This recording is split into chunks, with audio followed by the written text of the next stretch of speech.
मित्रों नमस्कार। आपका दिन खुशी से बीते, इसी के साथ हम इस वीडियो का शुभारंभ करते हैं। ये मेरी नई किताब मार्केट माई जौहर भाई विजय कुमार पाल। इसमें किस तरह हिंदू नारियों को जौहर करना पड़ा, क्योंकि कुरान ये कहता है कि जो गैर मुस्लिम स्त्रियां हैं अगर उनको लूट लिया जाए तो उनके साथ बलात्कार जायज़ है, उनको मलकाए अमीनत यौन दासी बनाना जायज़ है। और जिस किसी मौलाना को इस पर कोई एतराज़ हो तो आइए बहस कर लेते हैं खुले में। 1-1 करोड़ का इनाम रख लेते हैं, हम साबित कर देंगे कि कुरान में महिला की, अपनी महिला की कोई इज़्ज़त नहीं करते, उसको हलाला भेजते हैं, तो दूसरी महिलाओं की इज़्ज़त कुरान में कहाँ वाजिब होगी। और इसी तरह मेरी एक किताब है पैरानोइया ऑफ कल्ट्स, जिसमें साफ साफ ये बताया गया है आयतों का हवाला देकर कि कुरान कोई धार्मिक पुस्तक नहीं है, बल्कि एक गिरोहबंदी, एक विचारधारा है जो लोगों को कत्ल करती थी। इस तरह की और बहुत सारी किताबें हैं। लेमेंट ऑफ सिंजार भाई विजय कुमार पाल, इन किताबों को आप ज़रूर पढ़ें। तो दोस्तों, आज हम जो चर्चा का विषय है, जो ईरान का विदेश मंत्री है उसको रिटायर्ड मेजर गौरव आर्य साहब ने सुअर का बच्चा बोल दिया या इस तरह की कोई बात बोल दी, तो इसको मिर्ची लग गई। When major Gaurav Arya, retired major Gaurav Arya stated the Irani foreign minister as a pig. He was so scared with Gaurav Arya that he complained to the government of India via the ambassador of Iran. तो ambassador of Iran को भी मिर्ची क्यों लगी, उस विदेश मंत्री को मिर्ची क्यों लगी? जब तुम्हारा इस्लाम ये कहता है कि गैर मुस्लिमों को कत्ल किया जाए, तो हम मेजर गौरव आर्य ने तो आपको सुअर ही बोला था। अब चूंकि सुअर से आपको नफरत है, इसलिए सुअर हराम है, इसलिए आपको बुरा लगा। लेकिन आपको किस किस से नफरत नहीं है, कहाँ कहाँ तक जवाब दोगे? और पता नहीं भारत सरकार की क्या मजबूरी होती है। वो कह रही थी कि हमारे नागरिक हैं मेजर गौरव आर्य, ये हमारा स्टेटमेंट नहीं है। लेकिन इस्लामिक कंट्रियों का तो स्टेटमेंट है कि भारत में रहने वाले जितने भी गैर मुस्लिम या हिंदू हैं, ईसाई है या यहूदी हैं, जिनको काफिर कहा जाता है, वो सुअर हैं, गंदे हैं, नजस हैं, पोटी जितने गंदे हैं। ये तो आपके कुरान में ही लिखा हुआ है। तो यानी कि आप दूसरों को गाली गलौज करोगे, लेकिन दूसरा उसका जवाब दे तो आपको चिढ़ लग जाती है। आपका अल्लाह और ये ईरान का विदेश मंत्री या कोई भी मुस्लिम अम्मा कौन होता है जो काफिरों को सुअर नीच कहे? नीच होगे तुम, नीच होगा तुम्हारा पैगंबर जो पूरी दुनिया को नीच बना गया। और एक ऐसा पैगंबर जो दुनिया को बर्बाद करने के लिए आया था। नीच वो है या वो लोग नीच है जिनका कि धर्म, सनातन वैदिक धर्म ये कहता है वसुदेव कुटुंबकम, यानी कि पूरी दुनिया ही हमारा परिवार है। यत्र पूजते नारी तत्र वसते देवता, और जहाँ नारी की पूजा होती है वहाँ देवता बसते हैं। एक तुम्हारा इस्लाम है जो ये कहता है कि औरत आदि बुद्धि की होती है, और मोहम्मद साहब एक जो फ्रॉड यात्रा पर गया, जो यात्रा थी नहीं, वो अपनी चचेरी बहन, अपनी प्रेमिका उम्मा हानी के घर से निकला था, लेकिन लोगों को जो पाठ पढ़ाया कि मैं बुर्राक नाम के जानवर पर गया था। ऐसा जानवर तो मैंने देखा नहीं भाई। मेरी भी मास्टर डिग्री है जूलॉजी में, मैंने बुराक नाम का कोई जानवर नहीं पढ़ा जिसका मुंह परियों जैसा हो, आदमियों जैसा, और पूंछ जो घोड़े जैसी हो। इस तरह का विचित्र जानवर तो मैंने देखा नहीं। हाँ, इस तरह का विचित्र जानवर मैंने देखा था जब मैं अपना छोटे उम्र में अपने पिताजी के साथ बाल कटाने जाता था एक मुसलमान नाई के यहाँ। तो अजीब सी बुर्राक जानवर की तस्वीर थी, तो उसको बोलते थे ये परी है, फेरी है, ये कहकर मुझको बहका दिया जाता था। लेकिन जब मैं बड़ा हुआ, मैंने जब जूलॉजी में एमएससी की, तो मैं बुर्राक जानवर को ढूंढने लगा। लेकिन बुर्राक जानवर का कोई अता पता नहीं, बुर्राक जानवर लापता। इसी तरह मोहम्मद का अल्लाह भी लापता, उसका कोई अता पता नहीं। जब वो जानवर ही नहीं है तो यात्रा पर कैसे गया? अगर वो जानवर मान भी लिया जाए 1 मिनट के लिए, तो उसने बैतुल मुक़द्दस में नमाज कैसे पढ़ ली? वो मस्जिद तो मोहम्मद की मौत के बाद बनी थी। तो ये सारा झूठ और जो फ्रॉड मोहम्मद ने रचा और फिर जब ये अल्लाह से मिलने गया, फिर ये नरक में गया, तो यहाँ इसको सारी औरतें ही नजर आईं। तो ऐसी इज्जत, ऐसी बेइज्जती तो सनातन वैदिक धर्म में या किसी भी धर्म में नहीं है। फिर आप दूसरों की क्या इज्जत करोगे? वो लोग जो दूसरों की औरतों को लूटें, दूसरों की औरतों के साथ बलात्कार करें, उनको मलकाए अमीन बनाए। वो ईरान का विदेश मंत्री आज हमारी भारत सरकार से पूछ रहा है, शिकायत कर रहा है। मैं शिकायत करना चाहता हूँ इस मोहम्मद की इंटरनेशनल कोर्ट ऑफ जस्टिस से कि इसको पैगंबर क्यों माना जा रहा है, जो पूरी ज़िंदगी में इस तरह की हरकतें करता रहा और पूरी दुनिया में अल्लाह, झूठे अल्लाह के नाम पर एक परिकल्पना का उद्भव कर गया, ओरिजिनेट कर गया, लॉन्च कर गया, उसको अनगाइडेड मिसाइल को लॉन्च कर गया। मैं अनगाइडेड मिसाइल इस्लाम को इसलिए कह रहा हूँ कि इसकी वजह से हमारे मुसलमानों की भी ज़िंदगी ख़राब हो रही है। गैर मुस्लिमों को तो डायरेक्ट में कत्ल कर रही है, लेकिन अपने मुसलमान भाइयों को ये गफलत में डाल रही है, क्योंकि हमारा मुसलमान भाई ये समझता है कि चांद के 2 टुकड़े मोहम्मद ने किए थे। बुर्राक नाम के जानवर पर गया था और किस तरह की झूठी झूठी बातें जो कुरान में लिखी हुई हैं, जो इस्लाम की जड़ हैं, जो इस्लाम के फौजी किले हैं। ये कहते हैं कि मदरसे हमारे किले हैं, तो जो तुम्हारे मदरसे हैं इसी तरह अज्ञानता का ज्ञान बांट कर हमारे मुस्लिमों के बच्चे में बिगाड़ पैदा कर रहे हैं। उनको ये बता रहे हैं कि एक मुसलमान 10 हिंदू या 10 ईसाई के बराबर है, तुम्हें डरने की ज़रूरत नहीं, पूरी दुनिया में जिहाद करो और कत्लो गारत करो। तो तुम्हारा इस्लाम तो ये कहता है, फिर ईरान के विदेश मंत्री को मिर्ची क्यों लगती है? आज तुम्हारे इस्लाम का पूरा सिराजा बिखर चुका है। Why the Iranian foreign minister is disturb due to this that retired major Gorabaria stated that he is a pig. I think pig is better than these Muslims who follow the Islam and are doing accordingly as the killing of the non-Muslim in the name of the Islam. As you have earlier seen that the 26 tourists were killed by these Islamic goons after seeing their naked body to prove that this man is circumcised or not. Then why you are so scared with the statement of retired Major Gorabaria ji? Gorabaria stated the same as you stated in the Quran against the non-Muslims. गोराबारियों ने तो कुछ भी नहीं बोला जितना कुरान हमारे बारे में बोलता है।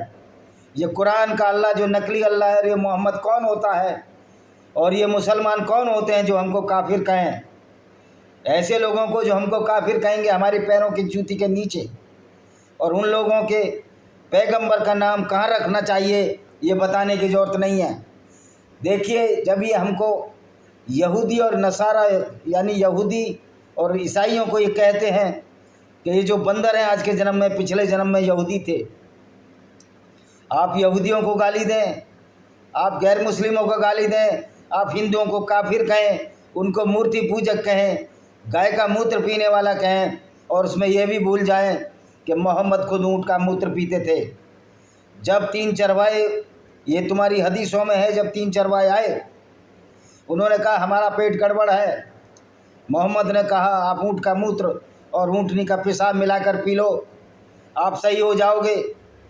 तो आप देखो, आप तो और भी बड़े जानवर का मूत्र पीते हो, और वो ऊँट जो कटेली झरबेलियाँ खाता है, गाय को तो फिर भी सेवा की जाती है। और ये कहीं भी नहीं लिखा कि गाय का मूत्र पीना चाहिए। कहाँ लिखा है? किस विधान शास्त्र में लिखा है?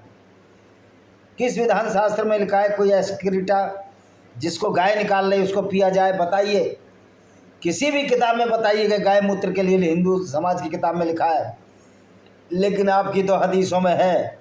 तो उन लोगों ने जब ऊँट का मूत्र और ऊँटनी का दूध मिलाकर पिया तो स्वस्थ हो गए, ऑटोमेटिक स्वस्थ हो गए। उनका पेट गड़बड़ था और मोहम्मद के ऊँट भी चुरा कर ले गए। तब मोहम्मद ने उनको कत्ल करा दिया। ये तो आपकी किताब कहती हैं। तो गाय के मूत्र पिलाने से पहले अपने देखो, आप ऊँट का मूत्र पीते हो, ऊँटनी और ऊँट का दूध मिलाकर तुम्हारे मोहम्मद साहब ने बताया था। तो ईरान के विदेश मंत्री को मिर्ची क्यों लगी? जैसा व्यवहार आप दूसरे से करोगे वैसा ही व्यवहार आप पाओगे। This is the policy of the tit for tat. अगर कुरान हमको गाली देगी, उनका पैगर हमको गाली देगा, हमको कत्ल करने की बात करेगा, तो क्या हम उसको फूलों के गुलदस्ते भेजेंगे? क्या मुसलमानों को जो हमको काफिर कहेंगे उनको फूलों के गुलदस्ते भेजे जाएंगे? ये तो काफिरों की रहनुमाई है, दरिया दिली है कि आज तक कोई भी संगठित कोई ऑर्गेनाइजेशन ऐसी नहीं बनी है जो इस्लाम के जिहाद, जो कि गुंडागर्दी है गैर मुस्लिमों के खिलाफ, उससे लड़ सके।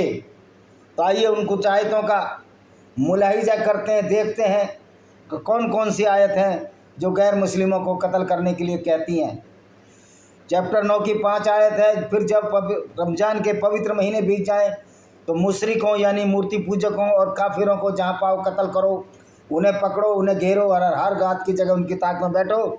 और यदि वो तुम्हारा मार्ग छोड़ दें, यदि वो अल्लाह को मान लें और ज़कात दे दें जो कि चैरिटी होती है इस्लाम में, तो उनको छोड़ दो। और मौलाना आधी इसकी आयत को खा जाते हैं। कौन सी आयत को खा जाते हैं? कि उनको कत्ल करो। वो कहते हैं उनको सिर्फ समझाओ, उनको इस्लाम की दावत दो, लेकिन कत्ल करने के लिए क्यों लिखा है? इसीलिए तो गैर मुस्लिम कत्ल होते रहे।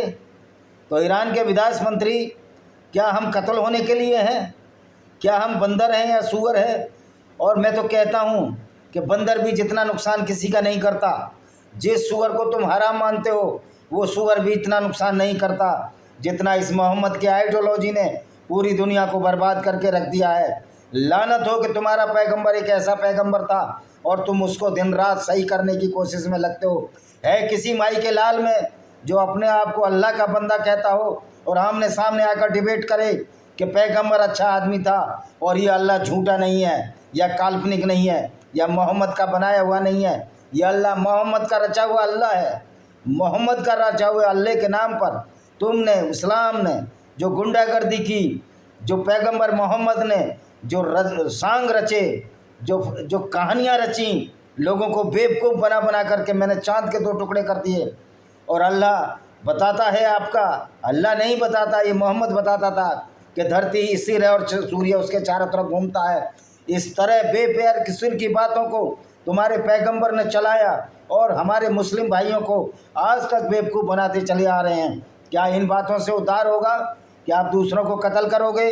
आप दूसरों को कुत्ता, बिल्ली, बंदर और जानवरों से भी नीचा कहोगे?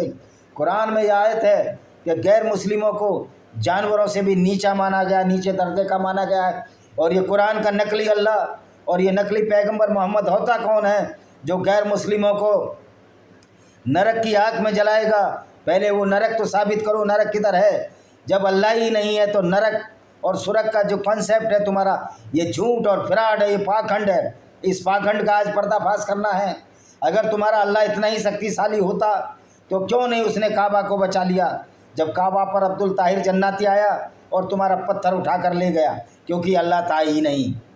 एक कहानी गढ़ ली कि काबा की रक्षा जब हुई थी, जब हाथियों की फौज आई थी, जिस साल में मोहम्मद का जन्म हुआ था 570 ईस्वी में, और हाथियों की फौज ने काबा पर अटैक किया था, तो उस काबा को बचाने के लिए छोटे छोटे पत्थर अबाबीलों ने डाले थे हाथियों पर और हाथी जल बुझकर मर जाते थे। क्या मूर्खता और वाहियात परी कहानी है। उस समय तो इस्लाम ही नहीं था। जब मोहम्मद 570 में पैदा हुआ तो वहाँ इस्लाम कहाँ था? ना वहाँ इस्लाम का नामो निशान था, ना अल्लाह का नामो निशान था। 610 में इस अल्लाह को मोहम्मद ने अपने दिमाग से बनाया। जब अल्लाह नहीं था काबा का तब तो उसको बचा लिया, लेकिन जब अल्लाह आया तो काबे में कितने ही अटैक हुए, खून खराबा हुआ, हाजियों का कत्ल आम हुआ। और तुम्हारे अल्लाह को मानने वाले का अभी हाल में ही बहावलपुर में पूरी मस्जिद उड़ा दी गई, मदरसा उड़ा दिया गया। ये बोलते हैं कि मस्जिद शहीद हो गई। ऐसी मस्जिदें शहीद होने लायक हैं जो कि इस्लाम की उस आइडियोलॉजी को, जो नफरत से भरी आइडियोलॉजी है, जो लोगों को कत्ल करने की आइडियोलॉजी है, ये तुम्हारी मस्जिद सही हो गई। ये अल्लाह जो काल्पनिक अल्लाह है और जो पैगंबर ने अल्लाह के नाम पर खेल करा, इस विचारधारा को समाप्त हो जाना चाहिए। और ईरान के विदेश मंत्री को मिर्ची लग रही है क्योंकि तुमको मिर्ची इसीलिए लग रही है, जब तुम्हारी तरफ उंगली उठाई जाती है, तुम्हारी सच्चाई बयान की जाती है, तो तुमको मिर्ची लगनी ही स्वाभाविक है। मैं किसी जेब कतरे को अगर जेब कतरा कहूँगा तो उसको ज़रूर बुरा लगेगा। तो इसीलिए आपको बुरा लगता है कि अगर हम तुमको आतंकवादी कहते हैं तो आप अच्छे और सारे इस्लामिक कंट्री अगर इस्लाम को फॉलो कर रहे हैं और वैसा काम भी कर रहे हैं जैसा कि मोहम्मद ने किया, वो सारे आतंकवादी हैं। तो ईरान के विदेश मंत्री, आपका कुरान तो आपको आतंकवादी बता रहा है, इसमें मैं क्या करूं, मेरा क्या दोष है? ये तो आपकी किताब ही कह रही हैं। आतंकवाद का प्रमुख उद्देश्य क्या होता है? उस विचारधारा को मनाना जो कि विचारधारा दूसरों को पसंद नहीं आती, वो गलत विचारधारा हो, खोखली हो, लेकिन अगर नहीं मनाओ तो आप उनको कत्ल करोगे, आप उनकी औरतों को लूट कर ले जाओगे, उनको बाज़ारों में बेचोगे जैसे कि मोहम्मद ने किया था। तो आपको मिर्ची लग रही है, आपकी दुखती रग पर हाथ रख दिया है। आपकी दुखती रग इस्लाम है, आपकी दुखती रग पैगंबर मोहम्मद है, जो एक नकली पैगंबर, सेल्फ स्टाइल पैगंबर था। पैगंबर ने खुद बोला है, जब पैगंबर का हुदैबिया की संधि हुई, हुदैबिया की संधि में जब इसका नाम लिखा गया कि रसूल मैसेंजर ऑफ अल्लाह, तो दूसरा जो यहूदी ग्रुप था उसने कहा ये मैसेंजर ऑफ अल्लाह नहीं है, मोहम्मद इबन अब्दुल्ला लिखेगा, अब्दुल्ला का बेटा मोहम्मद लिखेगा तो हम साइन करते हैं, वरना साइन नहीं करते। तो मोहम्मद ने स्वीकार किया मैं मैसेंजर ऑफ अल्लाह नहीं हूँ, और हुदैबिया की संधि में मोहम्मद का नाम मोहम्मद इबन अब्दुल्ला यानी अब्दुल्ला का बेटा मोहम्मद लिखा गया, ना कि रसूलुल्लाह लिखा गया, अल्लाह का मैसेंजर लिखा गया। तो मोहम्मद ने खुद स्वीकार किया वो पैगंबर नहीं था, वो वाकई पैगंबर नहीं था। अगर वो पैगंबर होता तो ऐसी ऐसी आयतें लाता जिसमें गैर मुस्लिमों कत्ल की बात कही गई है। आयतें तो वही लाया था, कुरान तो नहीं लाया। देखिए एक आयत और पढ़ लेते हैं, कुरान सूरा अल-निसा चैप्टर 4 आयत नंबर 56 क्या कहते हैं?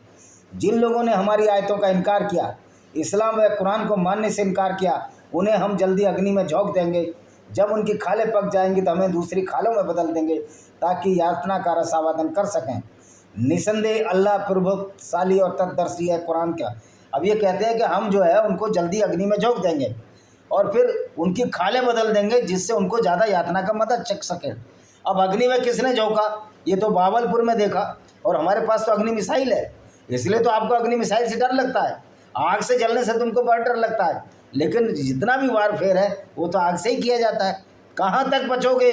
अब तुम्हारा रिजरेक्शन क़यामत के बाद तुम्हारा शरीर तो जिंदा होगा नहीं। और कितने ही मुसलमानों को जिनको शेर खा जाते हैं या दूसरे जानवर मछलियाँ निकल जाती हैं, उनका रिजरेक्शन कैसे होगा? उनकी तो हड्डियाँ गल गई, चुक गई। तो ये झूठ फ्रॉड फैलाओ, हमको कोई ऐतराज़ नहीं। आप कितना ही मुसलमानों को गुमराह करो, कुरान की झूठी बातें सुरखाकर हमको ऐतराज़ नहीं। हमको ऐतराज़ ये है कि आप दूसरों को गाली दो और आपकी सच्चाई बताई जाए तो आपको दर्द हो, आपको प्रसव पीड़ा होने लगे, आपको बर्दाश्त करना पड़ेगा। जब आपका कुरान हमको कत्ल करने के लिए भी बात कहेगा तो हम उस पैगंबर का क्यों इज्जत करेंगे? हमारे लिए तो वो राक्षस है, वो ऐसा व्यक्ति है जो ऐसी विचारधारा को देगा जो हमारे को परेशान करने के लिए पर्याप्त है। पूरे गैर मुस्लिमों से बैर बंधा गया, और तो मुसलमान भाइयों को समझना चाहिए, क्या एक मुसलमान 10 के बराबर होता है? अगर एक मुसलमान 10 के बराबर होता तो 3,500 फौजी थे, 93,000 अल्लाह के बंदों की पतलून गीली करती। और ये आसिम मुनीर भी जिहादी है। हर मुसलमान जो कुरान पर चलता है, 5 वक्त की नमाज़ पढ़ता है और कुरान के हिसाब से सोचता है, जिहादी असगर यानी कि गैर मुस्लिमों को कत्ल कर इस्लाम फैलाने की सोचता है, वो जिहादी है, परफेक्ट जिहादी है। और इस्लाम का ये जो ईरान का शासक है अयतुल्ला खुमानी, ये भी जिहादी है, ये भी बहुत बड़ा टेररिस्ट है। ऐसे ही कासिम सुलेमानी को नहीं मारा अमेरिका ने, अमेरिका भी जानता है। लेकिन ट्रंप साहब को मैं ये निवेदन करना चाहता हूँ, आप थोड़ी कुरान पढ़ो तो आपको परफेक्ट विश्वास हो जाएगा कि जितने भी इस्लामिक कंट्री हैं ये सारे के सारे टेररिस्ट स्टेट हैं, ये रोग स्टेट है। हाँ, सऊदी अरब, यूनाइटेड अमीरात ने अपने आप को बदला है, वो बराए नाम मुस्लिम है, बराए नाम इस्लामिक कंट्री हैं, लेकिन उनके कोई भी क्रियाकलाप इस्लामिक कंट्री नहीं है। क्योंकि इस्लामिक कंट्री होने का मतलब है कि वो दुनिया में नफरत फैलाएगा, दूसरों को कत्ल करने की बात कहेगा, और अपने यहाँ के रहने वाले गैर इस्लामिक लोगों को भी परेशान करेगा। आज पाकिस्तान में सिखों, हिंदुओं और ईसाइयों की लड़कियाँ किडनैप हो जाती हैं, उनको जबरन मुसलमान बनाया जाता है। क्या इस्लाम मुसलमान बना के इस्लाम एक अच्छी आइडियोलॉजी है जो दूसरों की औरतों को लूट कर, जिनका पैगंबर बाजार में बेच देता हो, नजद के बाज़ारों में बनु करेजा औरतों को बेच दिया, और फिर इसके बाद ये कहते हैं ईरान के विदेश मंत्री को मिर्ची लग रही है।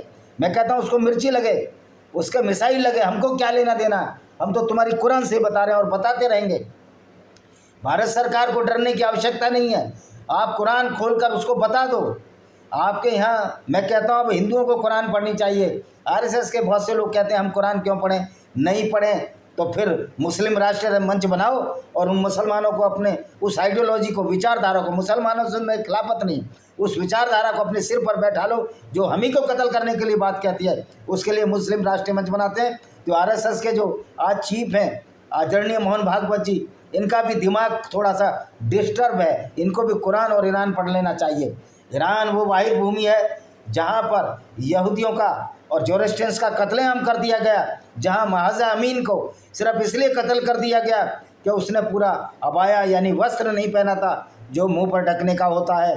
तो ईरान के लोगों को मैं धन्यवाद देना चाहता हूँ, उन लोगों को जिन्होंने इस्लाम छोड़ दिया है और जो मुल्ला मौलवियों की पगड़ी उठा रहे हैं, उछाल रहे हैं। और एक दिन पाकिस्तान में भी ऐसा होगा, एक दिन हिंदुस्तान में भी ऐसा होगा कि इन मौलानाओं को ये बता दिया जाएगा कि तुम जिस मोहम्मद को बचाने की कोशिश कर रहे हो वो बचाने लायक नहीं है। इनकी एक आयत और पढ़ते हैं, चैप्टर 5 आयत नंबर 5 क्या कहती है, 51 क्या कहती है। ईसाइयों और यहूदियों के साथ मित्रता ना करो। चैप्टर सूरा अल बकरा क्या कहती है, आयत 191, काफिरों को जहाँ पाओ उनको जान से मार दो। फिर आयत नंबर सूरा 9 तौबा 123 क्या कहती है, ईमान वालों अपने आसपास रहने वाले काफिरों से युद्ध करो तो उनको तुम्हारे अंदर कटुता दिखनी चाहिए। 164 बार गैर मुस्लिमों को कत्ल करने की बात कही है। और ये कहते हैं कि मेजर गौरव आर्य ने बड़ा गंदा बात बोल दिया।